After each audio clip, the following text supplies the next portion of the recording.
Following program are those of the speakers and the host, and do not necessarily reflect those of Yoakley Scott Corporation and your sports network.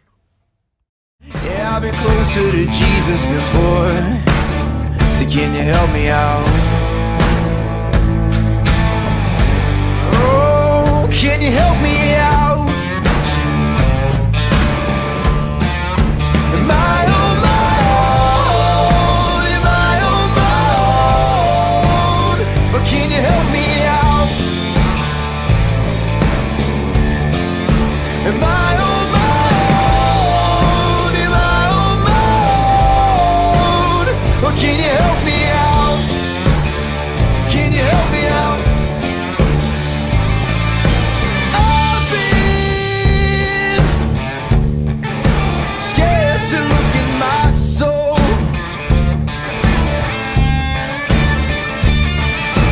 I've been afraid I would follow the road. Yeah, afraid of the things I've been told. Hello, everybody. Welcome inside a Monday episode of Running Point as we had a wonderful weekend. I hope you did as well. Brought to you by Greenwood Chevrolet in Austintown. As always, Anthony Hartwig alongside Mr. Ty Bartell, who is staying in his lane today. I'm proud of you, Ty. Trying my best. It wasn't until you're muted for that first sentence. Then Yeah. I'm not proud of you anymore. Well, I'm sorry. Stuff happens. Stuff happens. We have a good show today. We're going to have two members of Class B baseball joining us. We're going to have Baden Pipoli from the Athletics 18U squad. He'll be joining us at right around the corner, 12:05-ish. And then at 1 o'clock, Gino Lazzari from Prospects 18U will be joining us as well. So that'll be fun. We also have, of course, recaps to talk about from the weekend games tonight. We're going to have a fun episode. Yeah, I'm excited to get a little bit deeper into this Class B action, a little bit into this 18U world too, because we've been kind of previewing a lot into the 16U realm too, but we get to go dive a little bit into the 18U realm now. Oh, it's heating up. They're starting to get games in, and it's starting to hit the thick of the thick of summer, the thick of summer. And speaking of Baden Pipoli going to be joining us on Running Point live on the show. Baden, thank you so much for taking the time to be with us today. No problem. Thanks for having me. Ben, I got to ask, first and foremost, I always like to start with just going into the summer. I mean, we've had some nice weather. It's been actually some cool weather too, but what's been the biggest transition from that high school season into the summer season? You've continued to have a great year. You're batting over 300 in the summer. How have you been able to kind of continue that success through 2 seasons now? So what I do is I just got to focus. You got to keep that mindset straight when you're playing all of these games. 'Cause I'm playing like 5 days a week for summer ball, 5 days a week high school ball. You just got to stay healthy and stay your mindset straight. To do that as much as you do, I mean, like you said, 5 days a week for high school, and then summer ball started almost right after high school ended. You gotta love the sport, man. Talk about the young Baden and how he fell in love with baseball. The young Baden was actually not that good at baseball. He was very just little league, just not that good. And I decided just for me to work hard, got to hit off the tee every single day for hours and just work hard. And that got me to where I am today, playing great baseball and just loving the game. What are some big influential voices that were along the way in your baseball career and journey? Otherwise, I guess some coaches or just some big supporters in your life too, and some good advice that you've gotten along the way in your baseball career. Definitely my dad is my number one supporter. He's always there for me, always at my games. And then coaches wise, I'm gonna have to go with Coach Wolf, Coach Franken, and Coach Cifaldi, and my coach Bill. So you said that, young Baden, was trying to figure out the game, maybe not very good. When did you grow into the player that you are now, and how much work did it take? And talk about the dreams that you had when you were young to get to where you are now. The dreams I had was just to play ball, be good. And what happened was actually my spike of my baseball career, I'd say, was my freshman year, because I realized that it's high school ball and these kids are all going to be older than me, and I have to focus and get my mindset straight. And that's when I started kicking in, and I was like, we got to work. Was there like a eureka moment when you figured stuff out and you're like, oh man, I'm good at this baseball thing now? Yes, I actually figured it out. I was like, wow, I'm pretty good. Would you say in your entire career what is that first moment? Like, we know there's all those highlight reels too, especially if you've been playing since you were young, but what's like that first real significant memory you have about you playing baseball? Like your first real highlight, whether that be a defensive play, offensive play, hit, what have you. Probably my first summer. So my freshman year, our season got canceled actually, and we played a summer ball league with like the varsity team that we would have had that year. And I got my first at bat there, and I had my first at bat. I should say I had a base hit. That's just my favorite memory. How much was that summer beneficial to you, especially as a freshman? Because, like you said, freshman year gets taken away. So your sophomore season with the Clippers is pretty much your freshman year, where you have to figure everything out on the varsity level. But you had that summer camp. How influential and how important was that to your growth into being where you are with the varsity level now? It was actually very well because I had a lot of upperclassmen on that team, like Chase Franken, Matt Mazey, and all those guys were there. But Chase Franken led the way for me, showed me what I got to do, and he was a very big help with that. We know Coach Wolf is one of the superb minds of the game too in the area, and we definitely love what he's doing down there in Columbiana. But take us behind the locker room a little bit. What's something about Coach Wolf that we wouldn't expect about him if we weren't on the team? He loves baseball. He talks baseball when he's not in baseball. When we're in school, he's always talking baseball. We'll be in the middle of English class. He'll be sitting there talking about baseball with me. What's the one memory you have with a conversation about baseball that maybe wasn't about your varsity team? It was just about baseball in general. I would say I can't really think of anything off the top of my head, but we always talk about pro baseball, college baseball, because I walk in his room like 8th period when he has planning. He'll be sitting there watching college baseball or pro baseball, and I'll just sit there and watch with him. We'll just sit there and talk. We talk about it as the media, and I'm sure the coaching staffs talk about it too. But I'm curious from the player's standpoint, do you think it's beneficial being coached by multiple coaches throughout your high school career, going from high school to summer ball? Do you think that's beneficial going into your later portions of your career? Yes, I think it is, because I can have like my high school coaches help me out, and then once I get to travel ball or Class B, I should say, it can help me out a lot. With just the different coaches being there for me, they can help me out with different techniques and stuff. We know the mentality in summer ball is a little bit different than high school. You're a little bit more focused on putting your stats out there, and obviously it's about exposing yourself for coaches and things like that. How do you kind of switch the mindset from high school, where it's kind of wins are taken at a premium and they're taken super seriously, and everyone has that goal to win a state championship, and then you go to Class B, where winning is important. You always want to win, but you also kind of want to put yourself out there and be a little bit of your own advocate as well.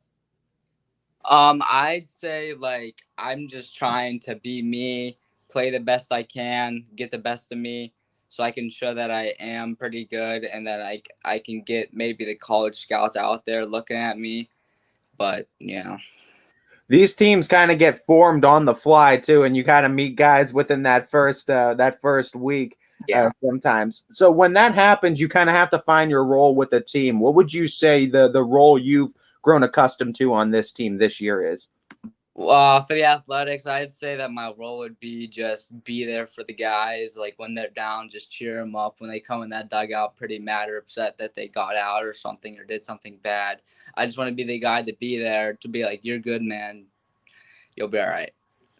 I'm sure you've been to a lot of baseball games as well. And there's opinions about where's the best place to sit in a baseball stadium. Some people like sitting behind home plate. Some people like sitting down the line. Some people like sitting in the outfield. What's the best seat in the house for you if you're getting into a baseball stadium? Behind home plate. Have you ever been behind home plate at Progressive or PNC or a big ballpark?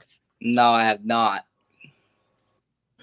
What about nicknames too? Because we know that's pretty prevalent in this sport. What is your favorite nickname that you've had or that you've given to a player or coach? My nickname actually was Big Pipes in high school ball. The student section that would come to our games would always go, "Yes, Big Pipes," and it was just funny to me because that's my Xbox gamer tag is Big Pipe 17. So I just thought it was funny. When you hear a student section say things like that, and obviously you guys get a great student section at Columbiana. Yeah. Obviously you're able to be a part of it in other sports, and then you get to feed off of it in baseball. Talk about the student support at Columbiana and how much it is to be a part of it. They are just amazing when I'm with them, like at football games. It's just great environment, great kids. They're all amazing. And then also when they're at baseball games cheering us on, it's just a whole different, it's just crazy. How much energy does that give you too when you're here in a student section cheering you guys on too? What is your mentality like then too in the box? Let's go. We gotta win this form. Cause when I'm playing, my mentality every game is win. Cause I love winning. Winning is part of my go-to thing. What's the loudest you've ever made a crowd? Loudest I ever made a crowd was probably my high school season when I hit a triple down the line. That was pretty cool because I don't really hit triples that often because I'm pretty small. So. You mentioned your gamer tag. Do you play the show? I do not play the show, actually. I'm a big Fortnite guy. What is that? You ever place number 1 in that? You go 1 in Battle Royale? I'm pretty good at this game, I'd say. What's the best run you've had in a night of Fortnite, single night? Ooh, probably last night, actually. I was streaming on Twitch, and I had a 16-kill solo win. If there was a team competition on Fortnite, who do you think, what teammate do you think would be the biggest competition? Ooh.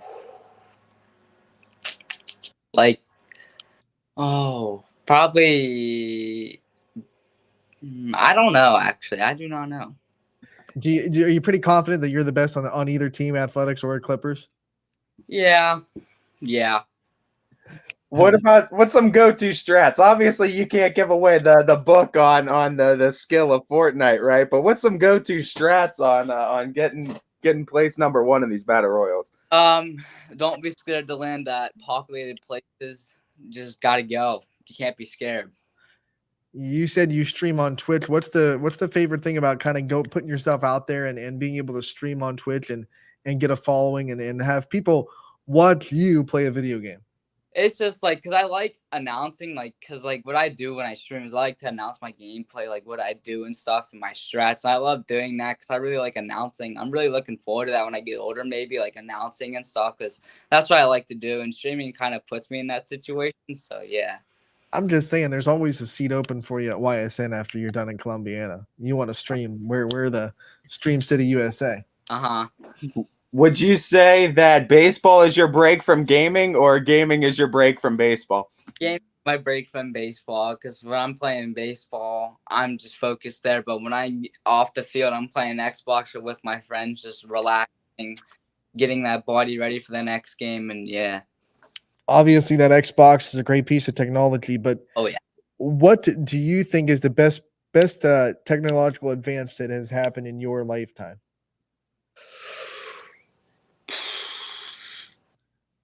Probably getting a phone. What was your first phone? The iPhone 6. So you experienced a lot of the old apps then. What were the go-to games then that for you then on the old iPhone? Ooh, Clash of Clans. You still play it? I play it to this day. Awesome. I never had the patience for that. You have to wait a day for things to build. Couldn't do it. When you look at, if we took away technology from you, what would be some things that you would do to entertain yourself? If you had no Wi-Fi, no phone, and it was back to the dark ages per se, what do you think would be some things that you would do to entertain yourself? Play wiffle ball all day. What's your go-to pitch in wiffle ball? My slider drop. Oh, I love wiffle ball. I've been playing it since I was young. I have my own field actually across the street from my house. So it's really nice actually. I have I run.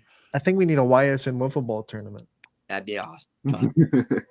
Do you feel playing wiffle ball too? Do you see any relations? Obviously, there's relations between that and baseball, but do you find it helps you before a baseball season? Helps me a lot actually because like the bat that we use is like the yellow one, so it's very skinny, and then the ball just curves so much that I think it helps me track pitches better. So when I'm come to game time, I'm seeing baseballs. It just seems easier to me. All right, as a Twitch streamer, you've probably had your fair share of things that you want to go viral on, or videos you want to go viral in. If you were going to have a viral video, what do you think it would be of? Probably a baseball highlight tape, maybe. If that got to go viral one time, that'd be pretty. If you had to pick like one play you've made so far in your career that like is going to be the first thing shown on that highlight tape, what do you think it would be? The diving catch I had at East Liverpool this season in high school ball. I feel like that's a good one too. I remember hearing word of that too. And there's been a lot of great catches too. Talk about when you have to read one of those catches too. Playing the outfield and just reading the ball off the bat to be able to make a diving catch in that. Talk about reading the ball off the bat and being able to make plays like that. Well, the first thing I do before every game is I go out to my position when we're taking IO is I'll grab the grass out of the ground and I'll let it go so I can see where the wind's going that day. So I can see how the ball is going to track. And when I find that out, then I just go from there. I'm like, all right, it's go time. Got to catch the balls. That's really it. So if we were going to, put you in a different sport, if you could play any other sport other than baseball, what sport would you want to kind of try to put yourself in? Golf. I play golf on the high school team. It's like my secondary sport, but if I could get better at that, I'd love it more too. What about a wacky off-the-wall Olympic sport? Like, if you could try anything, is there any sport out there that, like, man, I want to get into that? Ooh. I'd say water polo. There you go. Ty, you got one? Yeah, I love that answer too. Water polo is awesome. What about the go-to hangout spot or the go-to eats for after a game or a big win, Columbiana or athletics? B-dubs. What are the flavors? Do you mix it up or do you have like one solid flavor you go? I get 6 honey barbecue, 6 barbecue, and fries. He's got that ready to go too. Like he's almost like he's going to go to B-dubs tonight. You're continuing this summer with the athletics. What are some personal goals you have for yourself by the summer's end? I already got one goal out of the way, and that was getting interviewed by you guys. And my next goal is probably to maybe get college looks, and that's about it. And we're happy to check that box for you, man. Before we let you go, we do want to give you the chance to give a shout out to your support system and the people that are always there for you. I want to give a shout out to my mom, dad, family. I want to give a shout out to all my friends and all my coaches that I've had. All right, Baden, thank you so much for joining us today. It was a pleasure to get to talk to you, get to know you a little bit off the field as well. We look forward to talking to you again real soon. Thank you. Baden Pipoli joining us live on this show, and that's just the first of 2 interviews that we have today on Running Point. That was a great one, though. Great way to start things off, too, and we get to venture into the athletics a little bit in 18U, and boy, oh boy, this weekend was jam-packed of 14U, 16U, 18U, all kinds of games were getting off this weekend, so standings are definitely updated for Bobsine Park. Let's go over all the results real quick of the games that happened over the weekend. I mean, we have scores. Obviously, recaps you can find on ysnlive.com if you want to know who had big games and who came up big for these teams. I have to make sure we're going back to Friday. Okay. Let's see. That was Friday. That was Friday night. All right, so we'll start way back. Rewind it a little bit. Thursday night, 16U Dura Edge beats Nightline 11-10. We also had the score from Creekside. They beat Avalanche in 16U action 10-6. And then we go into Friday night where we saw Nightline 18U. They beat Prospects 5-0. Nightline having a good weekend. We got to see their name pop up a lot in the win column. I got to be at that game too, and I mean it was a great pitching performance, and it was just one of those you see those at Bobsine Park from time to time where someone will just they just catch fire, and that was the case we saw from Nightline too in that game because they went into that one, and Prospects were a team that were they were coming in pretty hot offensively too. And I mean, no doubt they looked like they were primed to have another one of those games. But no, Nightline came in with a great game plan defensively and a great game plan overall pitching wise. Because I think on the mound, let me double check on these stats too, because I want to make sure I get it right. Yeah, he went 7 innings. Ronnie Harper goes 7 innings, allows 1 hit, 4 walks, strikes out 9. What else do you need? That's what we call a gem in the Like, business. Great gem performance too, and you get to see those, and those happen literally from any team all the time. Avalanche beat Whiting in the 18U action 6-1. Eagleware beat Dura Edge in 18U action 9-4. And then the Astro Falcons just kept on churning 10-0. They beat the Athletics. Astros just one of those teams that just there's something else. I mean, offensively, they just know how to put together runs, and they seem unstoppable at times, honestly. And it was another case of them just exploding and just taking all hope away. On Saturday, Whiting beat Eagleware in 16U action, where they're still leading that Livy division. They won 13-1. And then in 14U, Whiting got the win 6-5 over Ballistic. So a good Saturday for Whiting's program, as they got 2 wins actually in 14U, as they got the 6-5 win over Ballistic and the 14-5 win over the Prospects.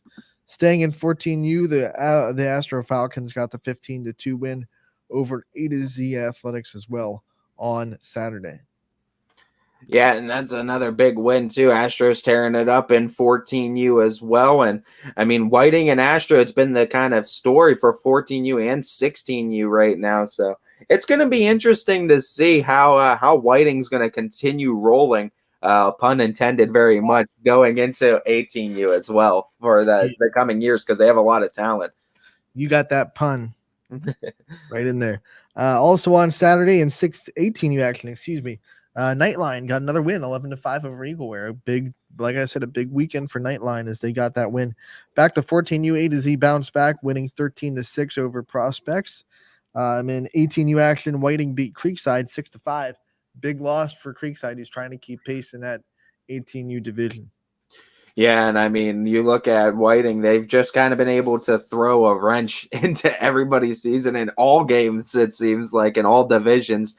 I really like what they're doing as far as just building a really good team that if they're coming back for 18U, look out, because they have a lot of talent in the lower levels. Not that they don't have a lot of talent in the upper level right now, but 16U, 14U, they're tearing it up.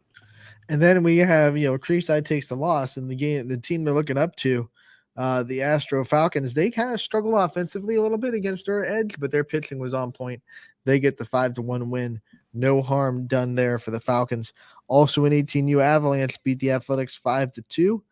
And that does it for Saturday's games. We move on to Sunday, and it was Ballistic getting the 15-13 win in 16U action on Sunday. That's a high-scoring affair. I was there for that game, and that game was something else, to say the least. And you want to talk about a game where I think they changed leads a total of 4 times, and the game was tied, I think, 2 other times as well. It was insanity from a baseball game, but it was everything you'd want, I think, from an offensive perspective. If you like offense, you'll like this game, and that's exactly what we got. At some point, you're like, where's the pitching? Yeah. Ballistic takes a 3-0 lead. Dura Edge comes back in the bottom of the second. Let me rephrase. Ballistic, top of the first, takes a 3-0 lead. Dura Edge takes a 4-3 lead, bottom second. Top of third, Ballistic takes a 5-4 lead. Dura Edge ties it bottom third, 5-5. Dura Edge takes a 9-5 lead in the bottom of the fourth. Then Ballistic scores 5 runs in the top of the fifth to take an 11-9 lead. And then in the bottom of the fifth, Dura Edge scores 2 to tie it up at 11. And then Ballistic scores 4 in the sixth. Dura Edge scores 2 in the bottom of the sixth. And they had the tying and, I believe, winning run on base at the time and couldn't bring them home. But it had to end at 6 innings because it hit the time limit at 2:15 at Bobstein Park. But it was wild. Remind me, is it time end and finish the inning, or is it a dead Yes.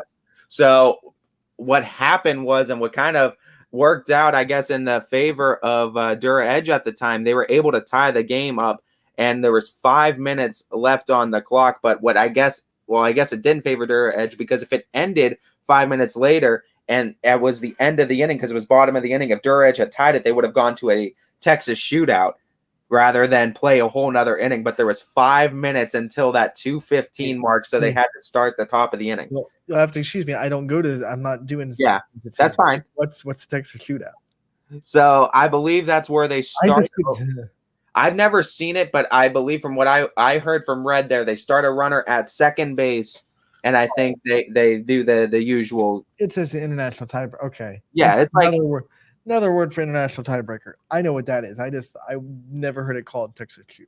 Yeah, that's what they called it. That's what Red called it, at least in the booth to me last night. So it's an international tiebreaker. Is what you just put like they did in baseball there in the COVID year, right? Well, they play by major league rules too, so they were allowing, and that was a thing that was wild to me, because I didn't realize that until last night, is that they play by major league rules. So there's two-way players. So similar to softball, there was a pitcher who started the game, came out where a reliever relieved him, and then he came back in and pitched again. Well, that's not MLB rules. You can't do that in the Major League Baseball. Once you're out, right?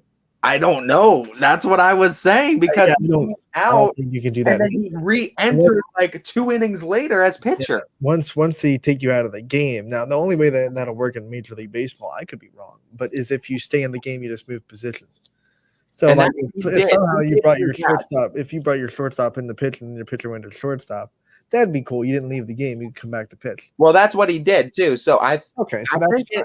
So in Major League, I think they do that as well. That's Major League rules. No one ever does that in Major League Baseball. No, but I guess that's Major League rules, because that's what happened too. It's because you're not taken out of the game. You're just switching. In softball, you can be taken out of the game. Like pitcher, you're coming out, you go to the dugout. Well, that's the DP and then the flex. You can still re-enter once. Anyone can re-enter once in softball, and then the DP flex. But how does that work in baseball if you have an extra hitter and a designated hitter in a 10-man lineup? That's what I'm saying, right? Like that's the case, because like he was, I think, a DH at first, and then he came into the field. It was wild.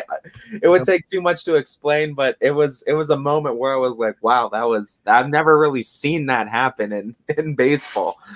So 15-13, Ballistic gets the win over Dura Edge, and then we'll go into the Astro Falcons getting the 5-3 win over Prospects in 16U action as well.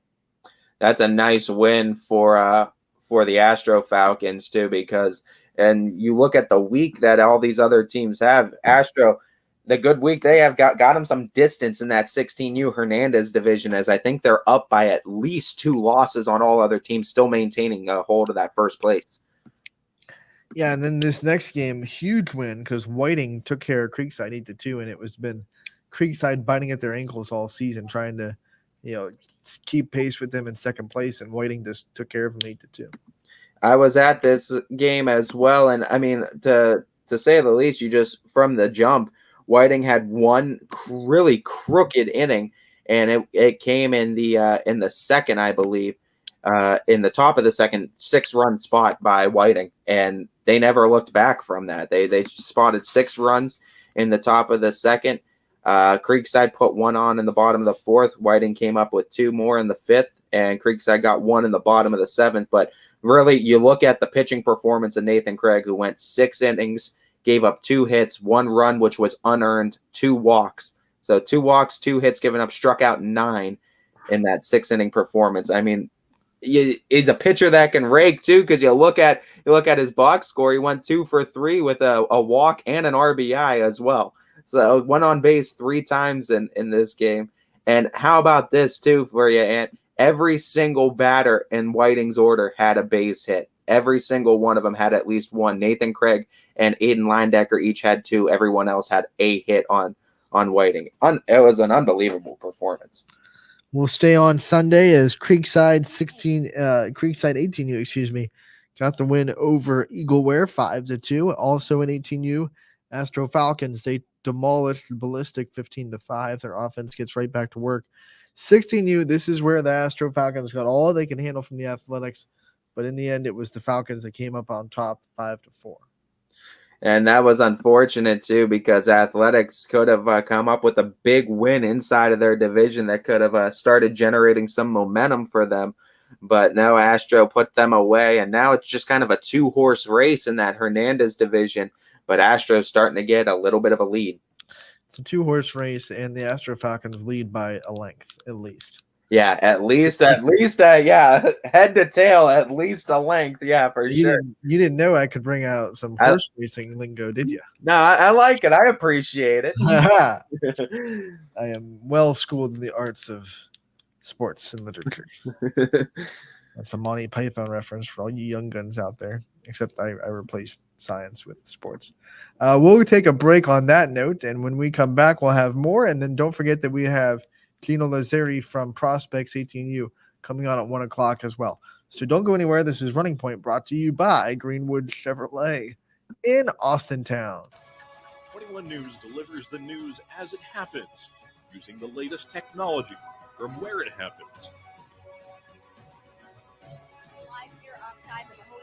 On air, online, Wednesday afternoon weather update, very dangerous, and on the 21 News social media platforms.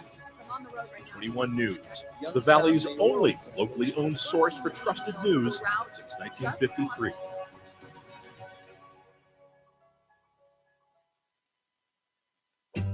As fine as the eye can see, the finest hardwoods from the finest trees. Made for your home and within your means, Baird Brothers will help fulfill your dreams. Let life and light come shining through in quiet morns. And heavy traffic, too. Find your easy-to-afford fine hardwood floors and doors and more at BairdBrothers.com. Hi, this is Tommy Clem, owner of WRS Insurance Solutions. WRS Insurance Solutions is a local independent agency that specializes in life, Medicare, long-term care, and disability products. Call us at 330-953-3722 or visit us at wrsinsuranceSolutions.com to learn more. Good luck to all the student athletes in the Valley. For a great vehicle and a great experience, come to Boardman Mitsubishi today. As always, our full lineup of Mitsubishi models comes with a standard 10-year, 100,000-mile powertrain warranty. Boardman Mitsubishi, your hometown Mitsubishi dealer since 1999. But now you can see every school, to the smallest school, to the intermediate schools, to the schools in the outlying areas. It gives you coverage that you could just never get to before. It's something that's great to experience, and it's opened up a whole new wave of sports viewership. The possibilities are endless here at YSN. Push the envelope every day. Try something new. If it works, great. If it doesn't, well, let's try another angle, and we just keep moving forward. My name is Mike Ackelson, and my sports network is your sports network.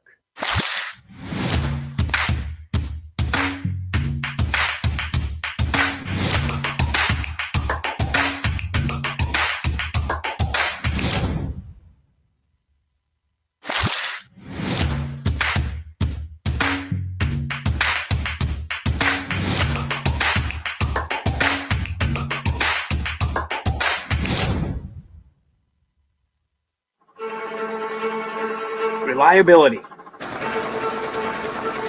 innovation, scale. These three values are those we look forward to in our business and in our team. If you're ready for a reliable employer who looks constantly to think outside the box in big ways, we're ready for you. Apply now. Help us push the envelope and deliver success. Envelope 1. Take that one extra step. Before the lights come on, before the workday begins, before a long day is ended, or it's time to have fun.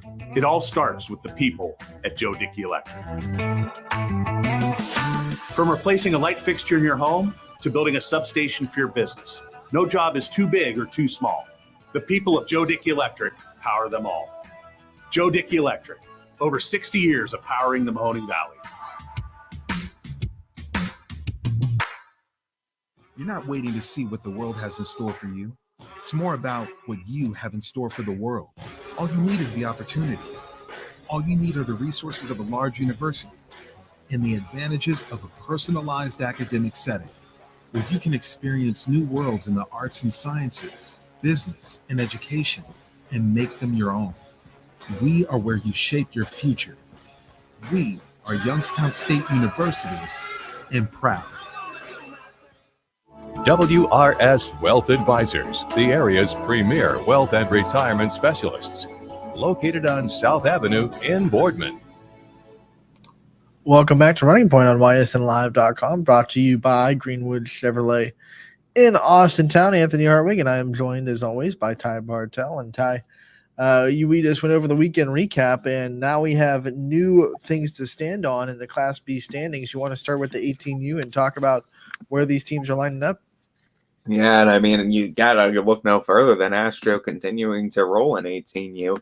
And I mean, the one loss that we've seen on this season that they suffered to Nightline, if I'm not mistaken, that's the only slip up. They're 15-1, and they hold at least a 2-game lead in that loss column to every other team, and that's the only other team that is capable of taking a hold of them right now that's threatening at least is Creekside. Avalanche falls just below them at 10-7, but really just a great season that we're seeing Astro put together.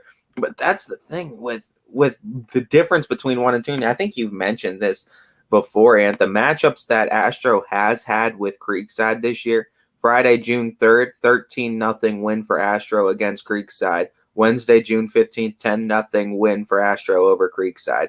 23-0 in 2 games that Astro has won over Creekside, and those are the 2 losses that make up the difference between 1 and 2, and that just showcases, I think, how good Astro is. But for some reason, too, like we said, it's matchups, because the 2 games with Nightline, those scores look very different than every other score that Astro's put up. They almost lost to Nightline twice. Like, it was 4-3, I think, in the second meeting. Obviously, they lost 11-10 in the first, so the Nightline, for some reason, has been a bugaboo for the Falcons this year. I don't know if it was just when their game popped up, it was not the best foot forward for the Astro Falcons or what it was. But this year, that Nightline has been the team that gives them the most trouble. Tonight, the Falcons play Eagleware as it's 18U night at the Ballpark.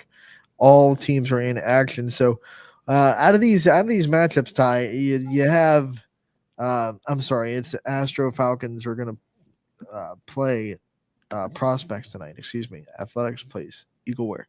Out of these games, Athletics, Eagleware, Dura Edge, Avalanche, Ballistic, Whiting, Prospects, Astro, and then Nightline and Creekside. Which one do you think is the most intriguing?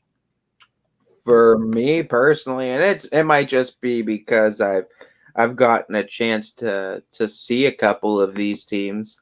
I'm interested for Nightline Creekside, seeing 8:00 p.m. tonight. I'm interested in that one just because if you look at what Nightline's been able to do, they're competitive with just about everyone. Yeah, they're 7-10 right now, but Nightline, if they could showcase that they can beat this Creekside team, who's to say you can't stop Nightline then going forward? Because if they showcase that they can beat Creekside, who can stop Nightline then? Right. I mean, obviously teams can beat Nightline, but Nightline's proven that they could beat anybody else that stands in front of them and compete with anybody else that stands in front of them. And don't forget, Nightline has had a really good weekend as well. They absolutely have. And it starts with their pitching has really turned it up too. They've really kicked it up a notch in that pitching department, throwing some really nice gems out there. I got to go tie with Dura Edge versus Avalanche. That's the 10-7 Avalanche versus 9-8 Dura Edge. And it's that 3 and 4 spot, and that's going to be important in seeding. No doubt it's going to be important. I haven't seen a whole lot of what Avalanche has done, but I mean, looking at this, both these teams have put up 130 runs or more of offense, and there's only 4 teams that have put up over 130 in the whole. Excuse me, I was in the wrong division. And looking in the 18U division, both of these teams, though, have put up a lot of runs of offense, too. And you talk about it, 88 for Avalanche, 94 for Dura Edge, and there's not many teams that are putting up more than 100, only 3. So these are 2 quality offenses that are going up against each other. I'm interested to see really who's going to score first in this one, because I feel like that's going to really dictate the momentum of this game going forward. Yeah, it feels like in the games that Avalanche have won, they've jumped on the tone early, and they've been able to set the tone set the lead early, and then you let their pitching do the rest. Haven't been a really good comeback team so far this year. They're on a 4-game winning streak, but the one thing to pay attention to, the last time, and I believe only time that they have faced Dura Edge this season, it was a 4-1 loss at Dura Edge. This time, though, of course, Avalanche is going to be the home team. I'm interested to see if they're going to be able to jump on them early too. Batting in the bottom of the inning, you got to still chop them down too in that top half of the inning, and I think it's going to be vitally important not to let Dura Edge score right off the bat. That last loss to Dura Edge was all the way back on June 8th. Obviously, that was during the beginning of the season. You know, a lot of things have changed about these teams since, and it's gonna be interesting to see how these teams go forward. You know, we only have 1, 2, 3, 4, 5, 6, 7, 8, 9, 10 games left in the 18U schedule before we get to playoffs. So this is when the rubber meets the road, per se. No doubt. And I mean, you gotta kick it into a different gear, right? This is where you're gonna start getting seeded, and you can grab yourself a nice seed if you can go on a nice little run. And there's still plenty of room left in the season to definitely make up some ground in all of these standings. The remaining schedule for the Avalanche, who are sitting in third right now: Dura Edge, Astro, Eagleware, Ballistic, Creekside, Nightline, Whiting, Athletics, Prospects, Dura Edge. So they have Dura Edge 3 times this summer, and twice in the next 10 games, as well as a matchup with Astro Falcons. And I think that Creekside matchup is going to be pretty good for them too. They have Athletics, and then Nightline has kind of proven the last couple of days that Nightline is nothing to mess with. So a very tough final 10 games. I think the only ones that I would say are for sure they should win those games probably are the Eagleware game and maybe the Whiting's game. They've been able to handle the Prospects this year too. They beat them 6-5 over the weekend, and then the time they played them before, it was 7-3. So they're looking for their third win in a row over the Prospects. So other than those games, I mean, very dogfight games for the Avalanche, hoping to take momentum into the playoffs. This will be an interesting matchup, as I mentioned, too, between Creekside and Nightline. Last time Creekside played Nightline was June 8th, and they came out victorious against Nightline 4-2 in that one. So this is the second matchup of 3 in the season. They also end their year with Creekside on July 3rd. So I think this one's huge because also you look back in the season, Nightline owns a win over Avalanche 4-3 on the season. They've beaten we talked about their win over Eagleware. They've beaten Whiting. They've beaten Ballistic. They've beaten Astro. I feel like you beat Creekside. You really kind of prove yourself to the rest of the league, right? Correct me if I'm wrong, but that means they're the only team to beat everybody in the 18U division. Just about. I think the only ones they need other than Astro Falcons have obviously beaten everybody else because they beat Nightline too. They need to own a win over Creekside, and I believe Athletics are the only 2 teams that they need to own a win over. And they have, I think, 2 games with both of them. They have 2 with Creekside. They have 1 with Athletics. That'd be a big storyline if a team not named the Astro Falcons had a win against every other team in the division in 18U. I think Nightline's one of those teams that dangerous. That's dangerous. They're dark horse. They're dark horse because they're not afraid of anybody at that point. Then, if you beat them all in the regular season, what do you have to be afraid of? You've showcased that you can best them at least one game. Here comes the other bugaboo, though, for the opposite side of that discussion. Playoffs or series, so you have to win twice. Can they do that? Gotta catch lightning in a jar twice, right? And that's pretty much it. They can't because they won 11-10 against the Astro Falcons and then lost a heartbreaker 4-3. If a couple of things go differently in that second game, they win that series. I mean, what kind of confidence does that do? I mean, obviously hindsight's 20/20. Astro got a win over them, but do you think it's a little bit in the minds of Astro if they have to line up with Nightline, or just knowing that they're going to be in a dogfight? I think is the kind of mentality you're going to go in with this. They play again one more time, right? I believe so. Let me double check for you. For Nightline, am I on? Yeah, I am on Nightline. They play Astro. Yeah, June 26th. So when that one comes around, how motivated do you think the Astro Falcons are going to be to just put away the hope and just say we have to? They're going to be motivated, but He has to Nightline. carry this team, right? Like, you cannot give Nightline the satisfaction of saying we have 3 games against the best team in the division, and all 3 of them are competitive. Like, if they go into the playoffs with that, God forbid for the Falcons side of things, 2 wins against the Astro Falcons.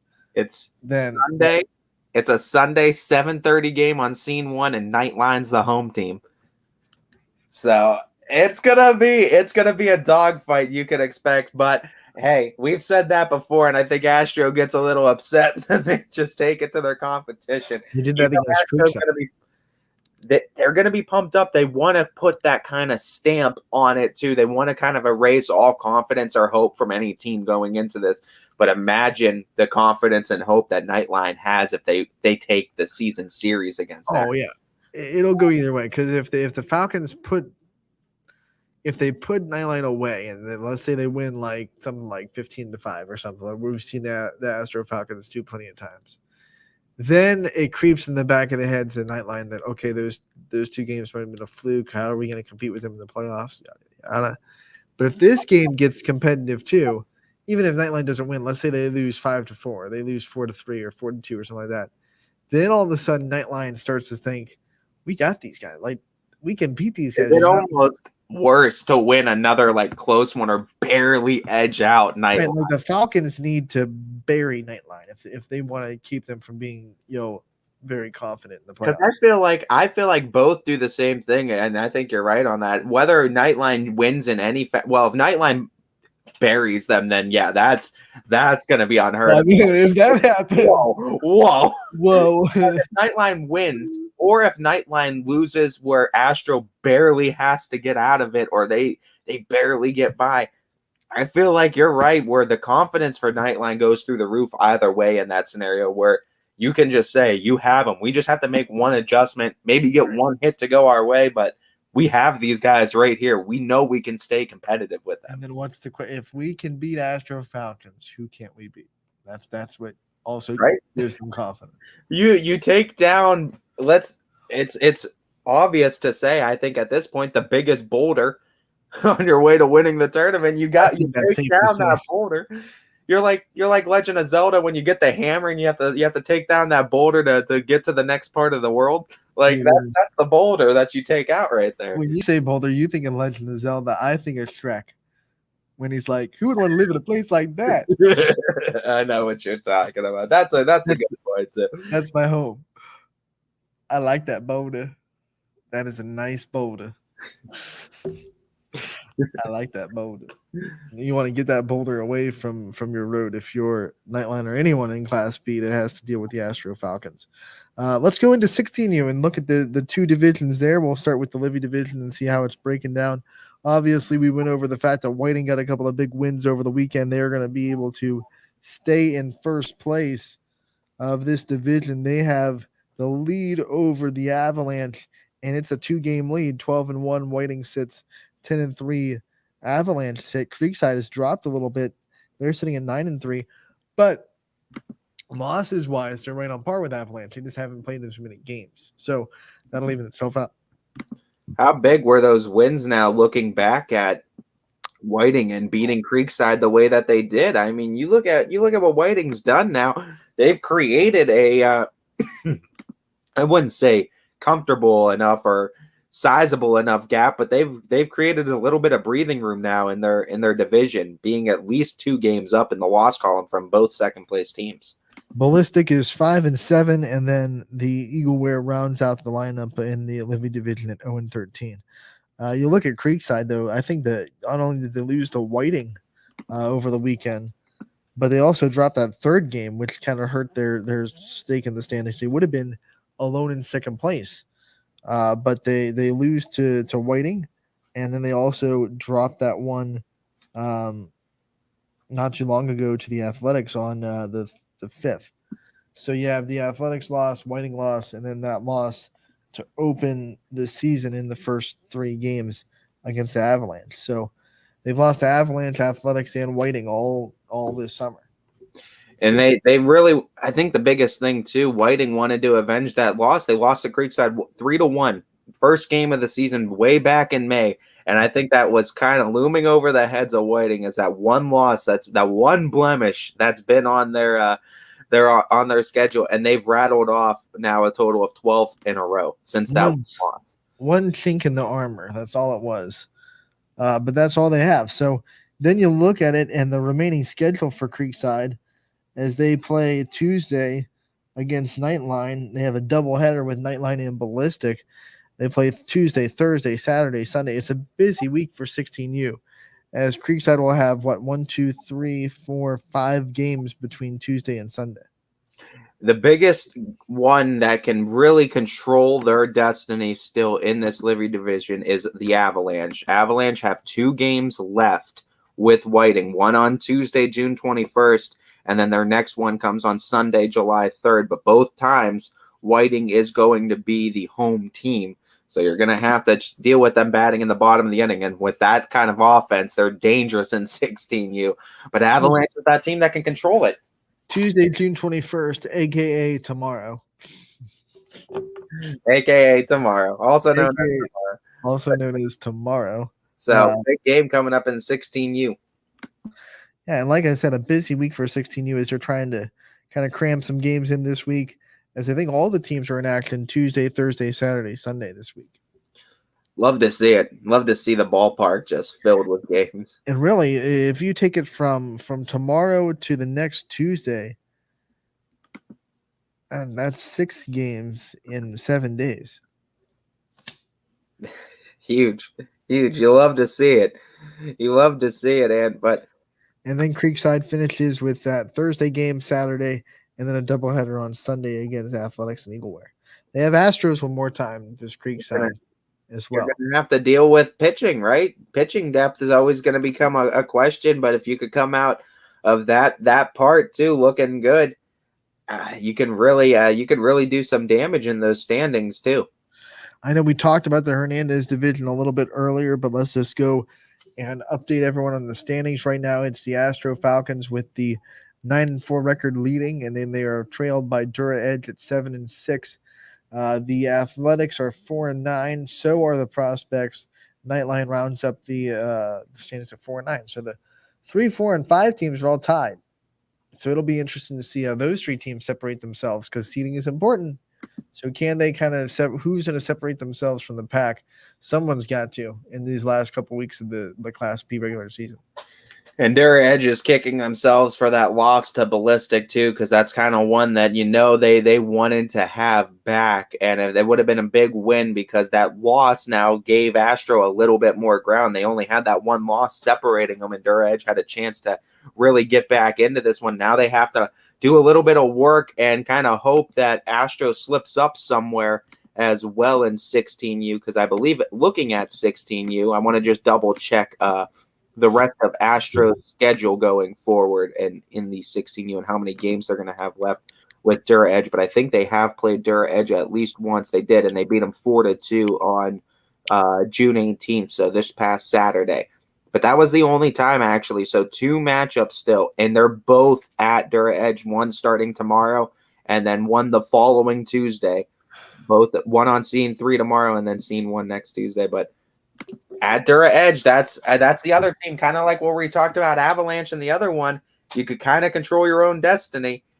I think the thing too, Dura Edge just ran out of pitching though. They had to deal with pitchers hitting pitch count limits and having to take them out, and they didn't have guys that were ready from days before. And I think they were just kind of trying to get guys out to log some innings, give them whatever they can, and hopefully well rested up. We're going to get a good matchup too, because both these teams are going to be fighting for a division. Absolutely. Now let's go into the 14U standings as well. As they are obviously a little bit later in the season. They got started. Oh no, I closed it. Hold on.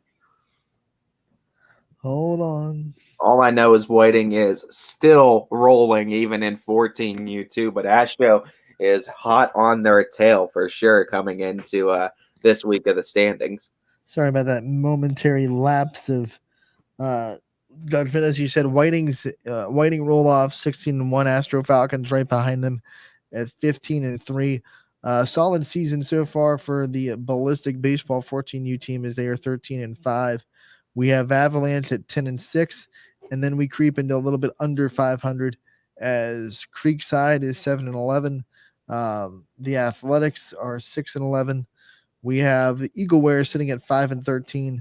Prospects is 4-13, and then rounding it out is A to Z at 3-14. So Whiting has that 2-game lead, and we look at the schedule as well for 14U, and they won't play until Saturday, and it's just 2 games where the Astro Falcons will play Ballistic, Avalanche will play Whiting, but those are 2 big games because both teams are jockeying for position in that top spot. No doubt, and you're gonna have to get them well rested up, and you're gonna get their best too, right? I mean, you have some rust now going into these games, and that's huge, I think, especially for those younger arms. You're gonna see some of the best go at it. Listen to these run differentials too, and this is really a who's who in the top 4 of this too. Avalanche is plus 38 in their run differential when runs scored compared to runs against. As far as you look at then Ballistic too, they're right there as well. They're having a good season. They're plus 76 in runs scored against their competition. Astro, of course, is scoring a ton of runs as well. They're plus 71. And then Whiting is the most impressive of all right now as they're plus 119.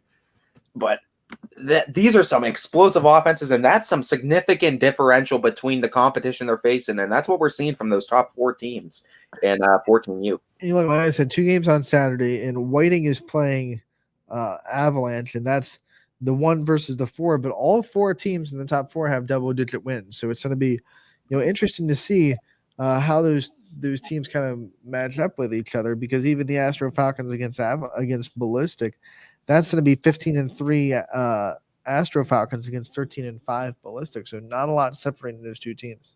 And Ballistic's proven that they can beat just about anybody in this league too. Not a whole lot of games left. I believe they're going to playoffs here pretty soon, right? This upcoming Saturday, I think, is when they're going to start playoffs for 14U. So this is what we got too. These are the standings, and like I said, those top 4 teams, it's a who's who. They all had a great season. Just because you drop a few games more than a team in a regular season, it's the regular season. You're gearing up for this time right now, and I think for those teams, it's a who's who, anybody's ball game right now.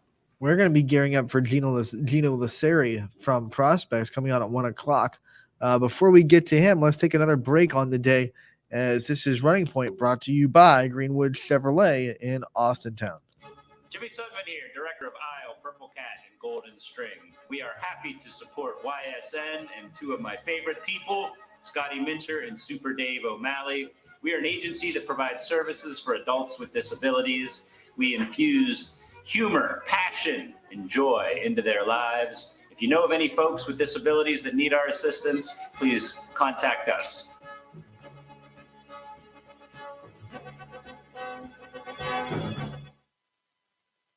How lucky are we to have not 1, but 2 18-hole Donald Ross Championship golf courses right here in our backyards. Mill Creek Golf Course was selected by Golf Week as one of America's 30 best municipal courses, continuing to challenge golfers of all levels and featuring PGA professionals, golf instruction, a players rewards club, kids programs, and a pro shop and grill room for a memorable golf experience. Call or click to schedule your tee time at Mill Creek Golf Course.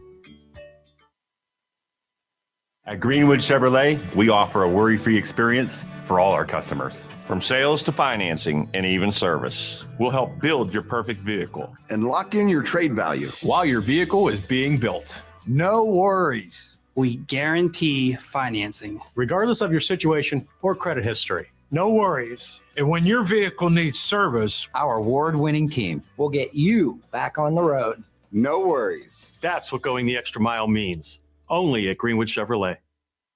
Now is the time to think about your future, where you want to go, what you want to be. Your future can start now at Kent State Salem or Kent State East Liverpool.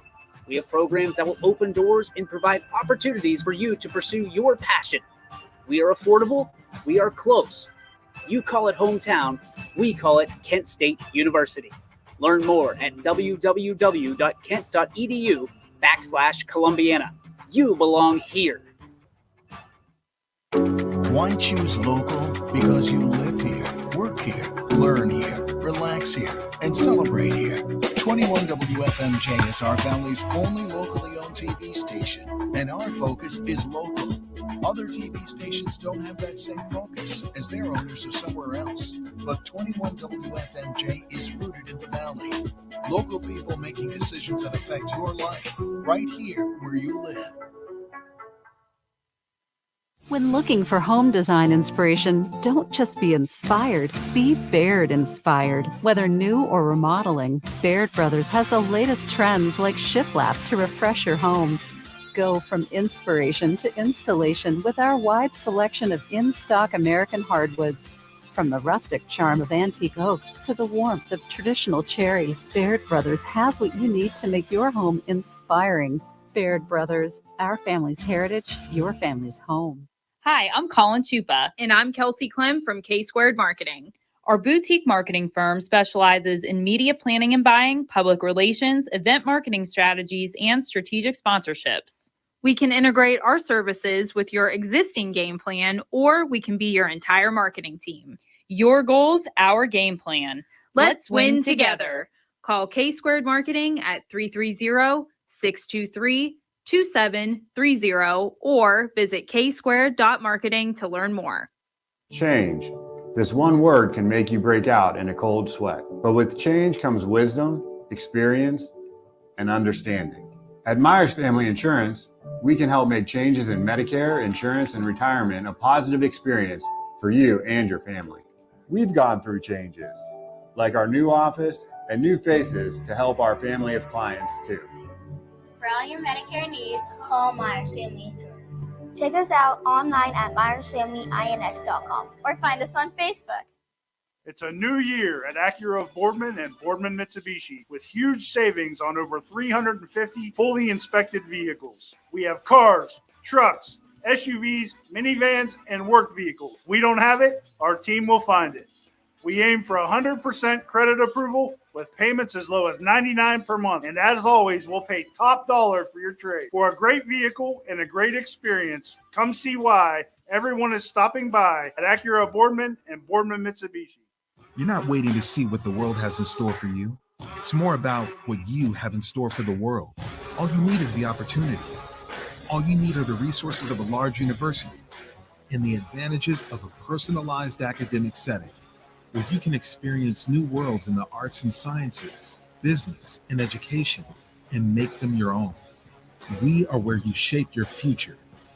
We are Youngstown State University, and proud. You know, being able to have success on the football field and the basketball court and just every aspect of, my sports career is now documented. One of the greatest things about high school sports is to be able to talk about it for the rest of your life and to look back on the days with my buddies whenever we had some battles, whether it was with, our rival or just another game.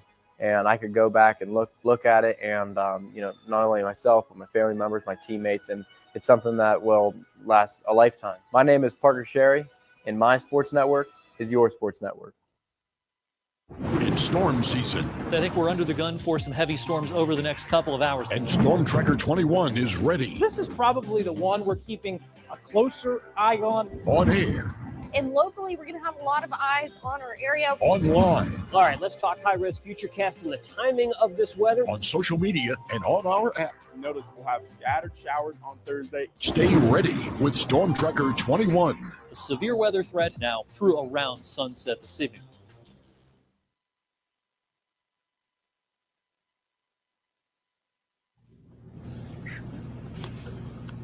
Welcome back to Running Point on ysnlive.com, brought to you by our good friends over at Greenwood Chevrolet in Austin Down. Anthony Hartwig alongside Ty Bartell.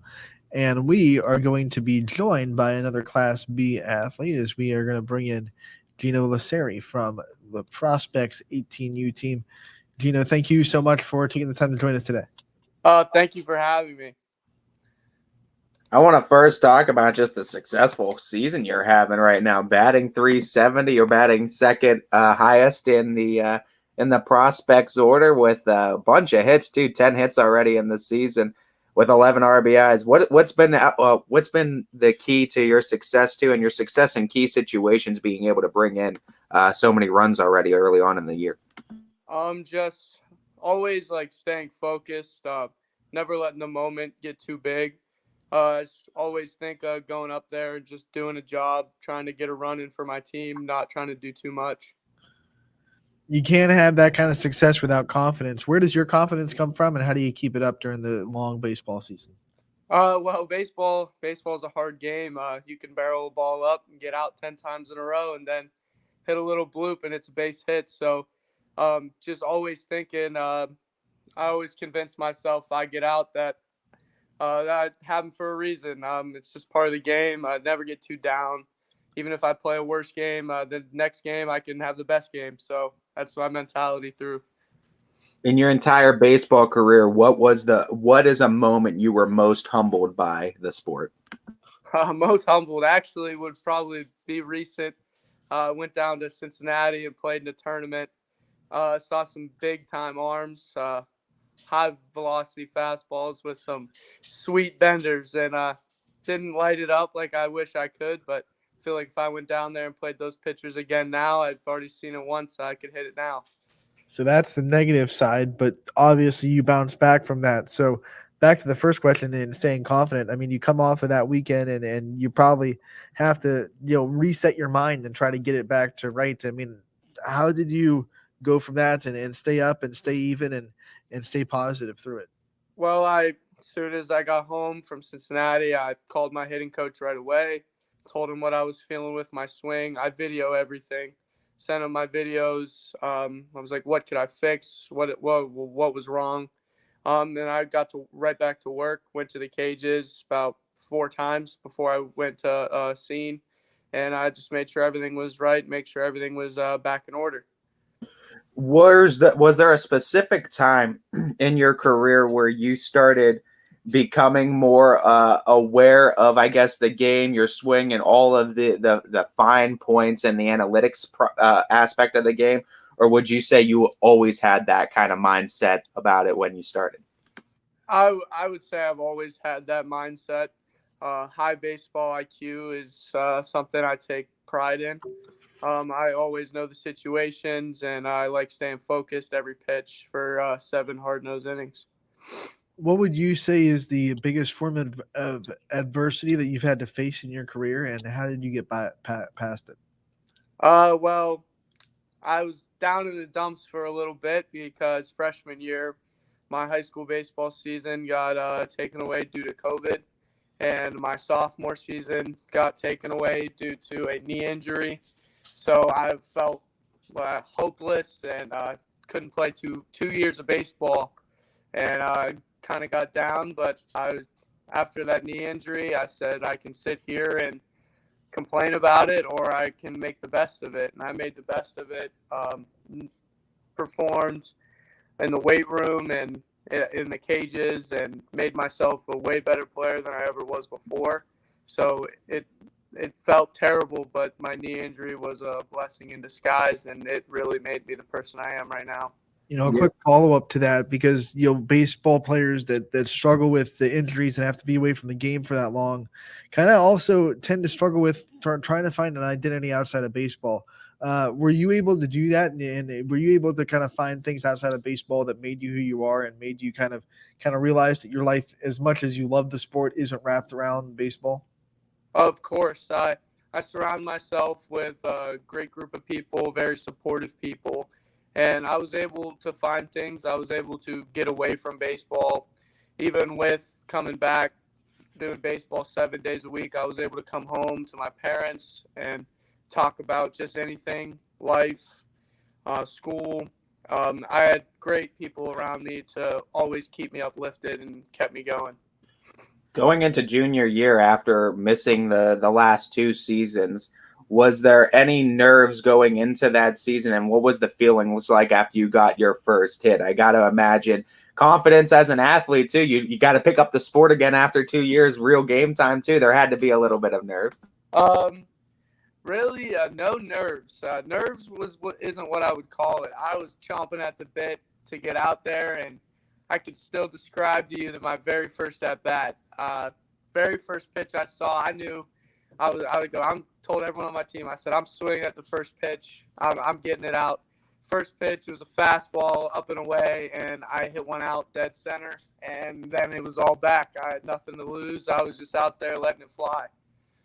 Do you get nervous with anything?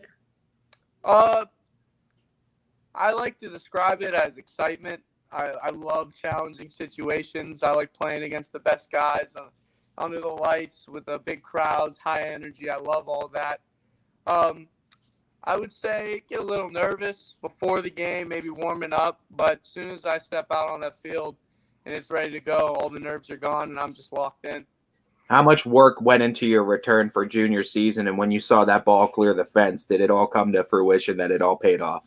I would be lying if I wasn't emotional rounding the bases because I got to see all my classmates were at the game, and all my teammates, they were all so happy for me, and I was just so excited.